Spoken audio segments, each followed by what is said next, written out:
Kalau memang mau berdebat dan berdiskusi dengan saya, kalian aja jangan di Rabita Alawiyah, tetapi gunakan momentum di UIN Wali Songo itu. Jadi saya kira kalau memang betul untuk mencari kebenaran, betul-betul untuk berdiskusi, ya saya kira kalau sekelas ormas, sekelas Rabita Alawiyah yang sudah ada Kemenkumhamnya, ya punya juga jaringan, ya itu bisalah untuk meminta kepada misalnya Menteri Agama atau Menkumham atau Dinas Pendidikan, Kementerian Pendidikan untuk memfasilitasi diskusi nasab ini dengan Assalamualaikum warahmatullahi wabarakatuh. Alhamdulillah wa syukurillah wa nikmatillah wa la haula wa la quwata illa billah, amma ba'du. Kepada semua para teman-teman sekalian, para subscriber, para YouTuber di seluruh Nusantara ya, dari Sabang sampai Merauke, mudah-mudahan pada pagi hari ini kita semua diberikan kesehatan jasmani dan rohani oleh Allah Subhanahu wa Ta'ala, sehingga kita bisa melaksanakan aktivitas seperti biasa. Amin amin ya robbal alamin. Dan juga kepada para sahabatku, para YouTuber, para subscriber ya. Jadi kita semua harus selalu semangat dan mudah-mudahan kita semua diberikan keberkahan oleh Allah Subhanahu wa Ta'ala. Nah, ini para teman-teman sekalian, berjumpa lagi dengan Mbah Minci. Di sini Mbah Minci yaitu tidak akan menceritakan tentang hal-hal mistis ataupun tentang pesugihan apapun, tentang penguakan misteri. Ini memang sudah lama sekali Mbah Minci tidak menayangkan video-video terbarunya untuk penguakan misteri, dikarenakan ini seribu maaf, Mbah Minci belum sempat membuat penelusuran lagi tentang adanya kemistisan yang mungkin ada di sekitar kita ya. Ini para teman-teman sekalian, di sini Mbah Minci sedikit akan menjawab tentang pertanyaan-pertanyaan yang dilontarkan kepada Mbah Minci oleh teman-teman, yaitu tentang adanya polemik yang ada di Indonesia ini yang lagi viral, yaitu tentang para habaib palsu ya, para habaib palsu dan makam-makam palsu. Jadi kalau menurut Mbah Minci ini begini para teman-teman ya. Mungkin kita bisa melihat ya, kita sudah melihat semualah mungkin di di tayangan YouTube. Nah, itu kan banyak sekali yaitu yang menjelaskan, bahkan itu sangat akurat, apalagi yang tentang dibicarakan oleh beliau Kiai Imatnya. Jadi untuk saya pribadi, saya sangat setuju sekali dengan pendapatnya Kiai Imat dan mungkin dengan para alim ulama yang sepakat dengan sependapat Kiai Imat. Karena mengapa para teman-teman sekalian? Jadi kalau menurut saya, memang di Indonesia ini mungkin banyak ratusan para habaib ya. Dia mengaku adalah keturunan cucu Rasulullah ya, keturunan Rasulullah. Beliau mengaku adalah cucunya Rasulullah yang nasabnya tersambung dengan beliau. Tapi kalau penglihatan saya, menurut saya pribadi, tingkah laku para habaib yang yang kurang pas, yang menurut saya itu banyak sekali. Karena kalau beliau itu benar-benar mengaku cucunya Nabi ya, setidaknya beliau itu harus mengikuti perilaku apa yang diajarkan oleh Rasulullah Shallallahu Alaihi Wasallam. Nah, jadi ini banyak sekali ya, banyak sekali yang mengaku para habaib, tapi ceramahnya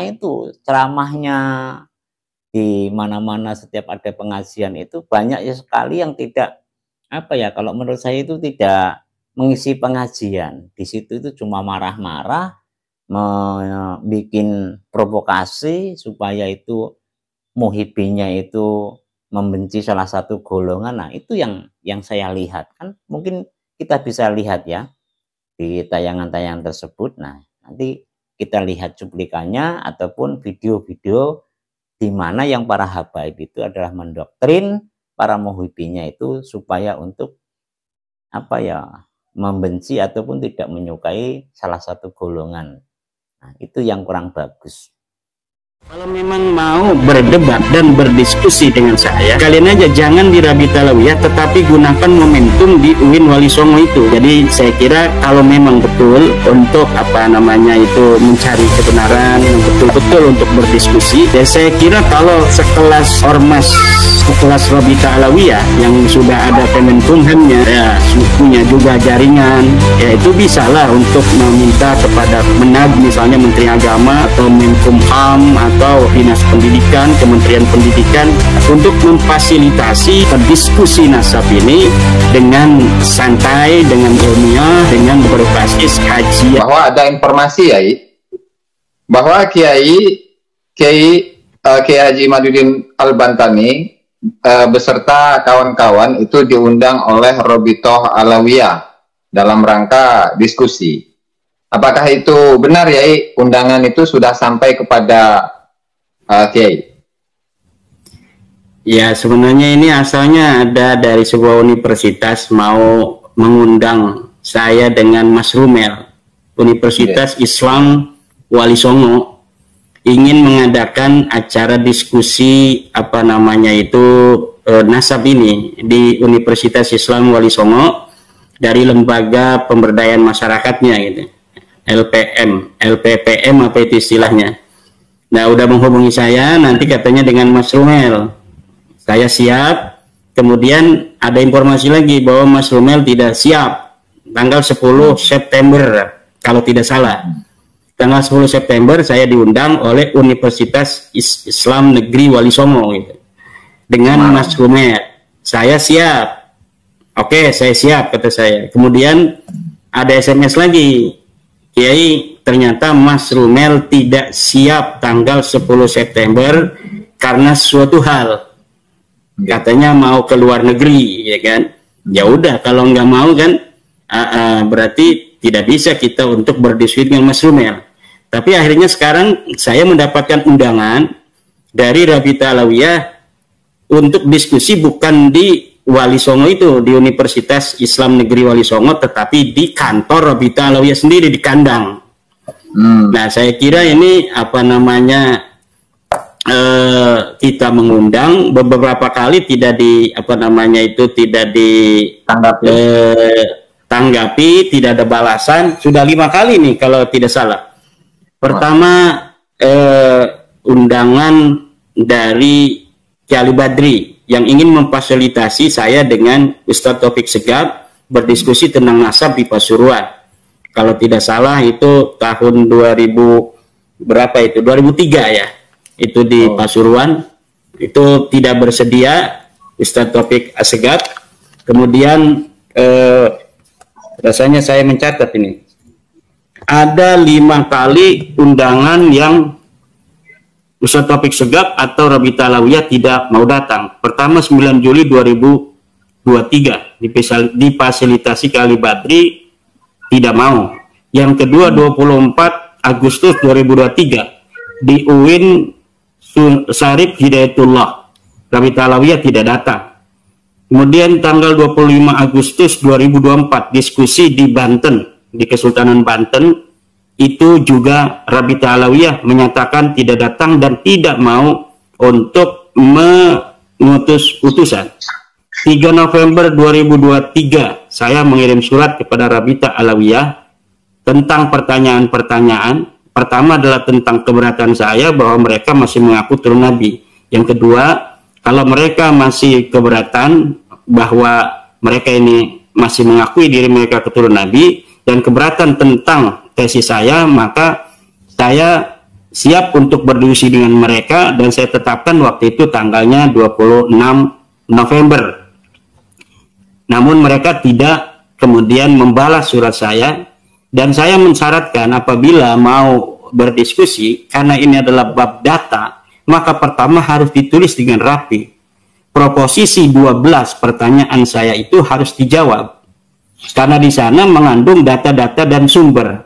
Sumber dan data harus diverifikasi dengan teliti. Kalau mereka mengatakan bahwa ada di dalam kitab pada abad ke-5, maka itu tidak hanya begitu sebuah pengakuan, klaim, tapi kita harus lihat kitabnya mana, apakah sudah dicetak atau belum. Kalau sudah dicetak, berdasar manuskrip apa, penulisnya siapa, ditulis tahun berapa, selama ini ditaruh di perpustakaan mana. Apabila semua itu sudah terverifikasi, baru diterima. Tapi kalau hanya klaim-klaim, itu saya sering, Gus Ajis, menemukan klaim-klaim Ba'lawi ini dalam kitab-kitabnya tidak terverifikasi. Coba baca kitab Ar-Raddul Mufhim, ketika Ba'lawi itu menjawab daripada gugatan Syekh Murad Sukri Suwaidan tentang Ibnu Inabah di abad ke-9 yang tidak menyebutkan nasab Ba'lawi. Itu ketika saya teliti verifikasi dari semua klaim-klaim mereka bahwa katanya ditulis dalam kitab Bahrul Ansar, ditulis dalam kitab Az-Zurqani, ditulis dalam kitab anu dan anu, ternyata setelah saya verifikasi semuanya tidak ada. Kiai Imad ini di Indonesia ini sudah tercatat mungkin kurang lebih sekitar 70 sekian para habaib itu yang nasabnya tidak tersambung kepada Rasulullah Shallallahu Alaihi Wasallam. Nah, ini membuat heboh ya, membuat heboh di dunia per-YouTubean ini ya. Cuma ada debat sana, debat sini, debat sana, debat sini. Jadi saling menghujat satu sama lain. Nah, intinya para habaib ini mungkin tidak terima bahwasanya beliau itu nasabnya tidak tersambung. Akhirnya yang Kiai Imad mengunggah video yang seperti ini. Nah, nanti para habaib menjawab lagi di video lainnya yang ini itu. Nah, ini menurut saya kurang pas ya, kurang pas. Kalau memang benar-benar itu dia tidak terima, dikatakan kalau habibnya itu tidak tersambung kepada nasabnya Rasulullah Shallallahu Alaihi Wasallam, datangi saja Kiai Imad itu, datangi saja, mubahalah secara ilmiah, jangan cuma pletar di miksa saja. Itu kalau menurut saya. Jadi supaya cepat kelar, cepat jelas, yang benar itu siapa, yang salah itu siapa. Kan nggak jauh itu. Tempatnya Kiai Imad dengan wilayah Jawa itu nggak jauh. Kenapa kalau memang benar para habaib itu tidak terima dengan adanya penjelasan Kiai Imad itu, nggak didatangi saja Kiai Imad. Nah, ini yang menjadi tanda tanya orang kecil itu, berarti disitulah mungkin banyak kemungkinan bahwa nasab beliau itu memang benar-benar tidak tersambung kepada Rasulullah Shallallahu Alaihi Wasallam. Nah, itu satu. Yang kedua, kalau memang beliau itu para habaib yang suka ceramah, ngisi pengajian ke sana ke sini itu ya.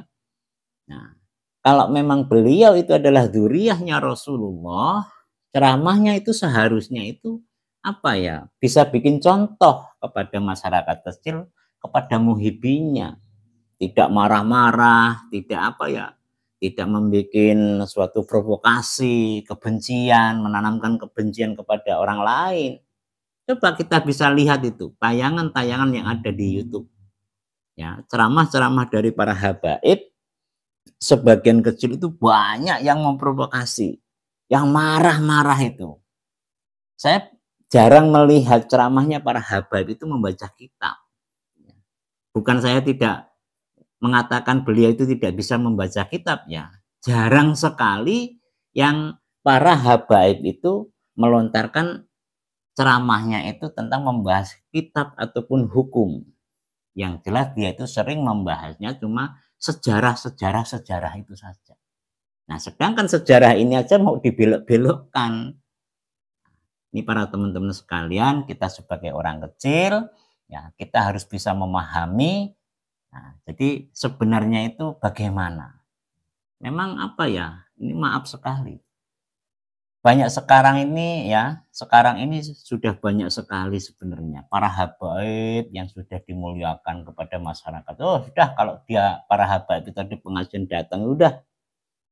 Orang itu berbondong-bondong berebutan ingin bersalaman untuk mencari keberkahan. supaya mendapat keberkahannya kalau beliau itu benar-benar cucunya Rasulullah. Tapi kalau sudah seperti ini, bahkan beliau itu sebenarnya bukan cucu Rasulullah. Nah, apa yang kita cari? Coba. Bahkan di situ ada para kiai, para alim ulama yang memang ahli fikih, ahli aji, ahli hukum, ahli baca kitab. Kalau sudah kedatangan para habaib, kita belum tentu habaib itu memang alim benar atau tidak. Sudah seperti sampah saja kiai-kiai yang sudah ada di situ. Nggak ada harganya kalau kedatangan para habaib. Nah, ini yang mungkin kita salah. Jadi kita belum tentu sejatinya para habaib itu apakah dia itu benar-benar alim, tapi kita mengabaikan dengan orang-orang yang lebih alim daripada para habaib. Ada yang lebih sakit lagi kalau menurut saya.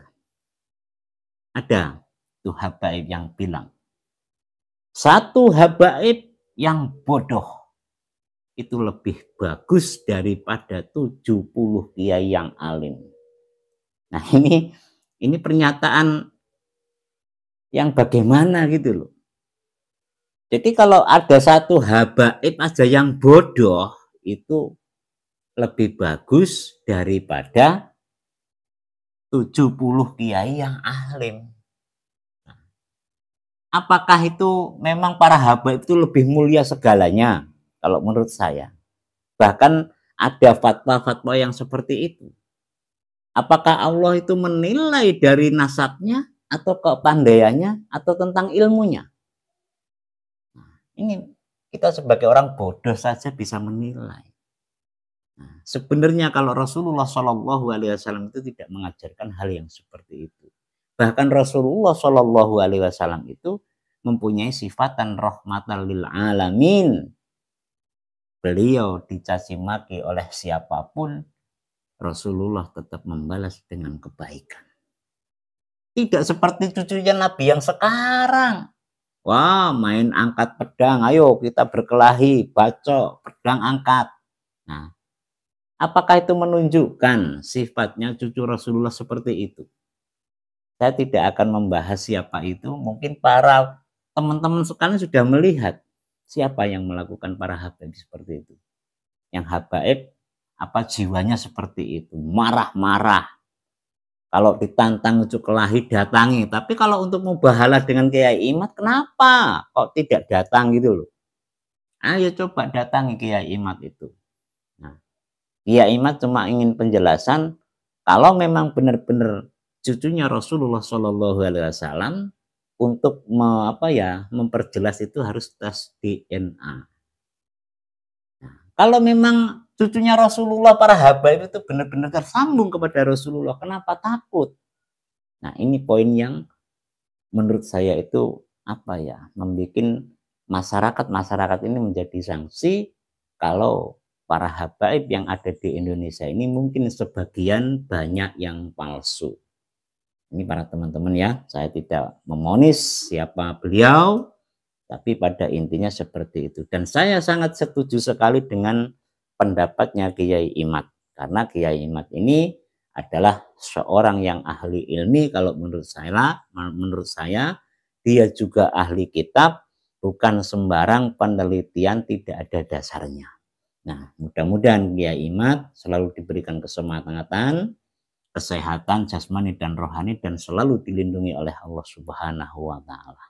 Nah, mungkin inilah sedikit ya jawaban dari saya, teman-teman, dari orang bodoh ya, yang mungkin bisa menilai untuk kebenarannya siapa yang benar ataupun siapa yang salah. Dan mungkin pembicaraan kita ini bisa dilanjutkan untuk lain kali yang insya Allah akan saya lanjutkan. Mungkin terima kasih, sampai di sini dulu. Assalamualaikum warahmatullahi wabarakatuh.